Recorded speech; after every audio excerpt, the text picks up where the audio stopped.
Welcome to episode 8 of Getting Down with GarageBand. In this episode, we are going to play around with some of the different options available when creating a final mix of a project, and look at some of the different effects and automation options available, and how they can help or hurt a mix.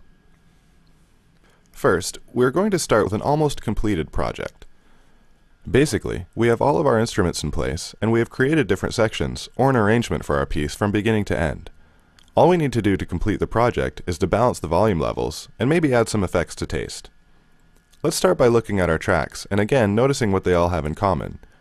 Each one has its own volume slider here. There are a couple of different ways of setting up your mix so that everything is heard and nothing is too loud. Typically, I start by turning everything down but the drums. Next, I bring up the bass until it feels good playing along with the drum track. Not too loud so it overpowers the drums, but not too quiet so that you have to strain to hear it. It's a good idea to use some decent headphones or speakers for this process.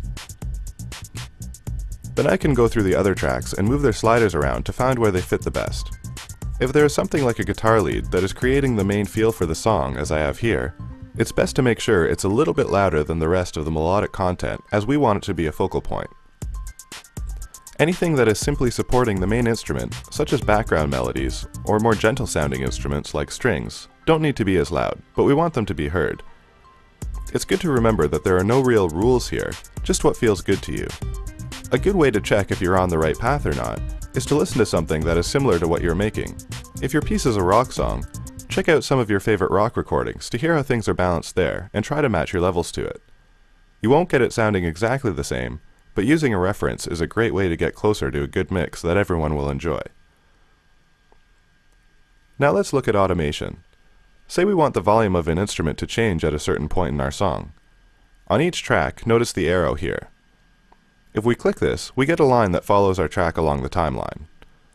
This line represents the level of our volume slider. If we want a part to fade in or out, we can create a point on the automation lane where the change starts or ends, and adjust the volume accordingly. Also, we can lower the volume of an instrument for a certain section of the song the same way. To see more or less of the automation track, you can extend it here. This makes it easier to create finer changes in the volume. We can use the same technique to fade the whole song out on our master tracks automation here. Now let's look at some effects. Effects are great for giving your project that professional feel, but be careful, using them too much can make your project sound amateurish or ruin the feel you were originally going for. There are some situations where we want to put an effect on the whole song, but most of the time, effects are used on individual instruments. Let's look at what is already in place. These are effects that were attached to the loops or presets that I've been using from GarageBand. We can make adjustments to the effects if they seem to be out of place, but as long as they are used subtly, they should fit in with the sounds they came with.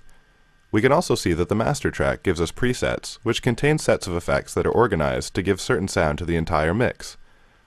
These typically need some adjusting, but can give us some good starting points. Remember, experimentation is key, and again, the undo feature is going to be your friend in this process. Remember, there are 10 parts to this series, so stay tuned for more Getting Down with GarageBand.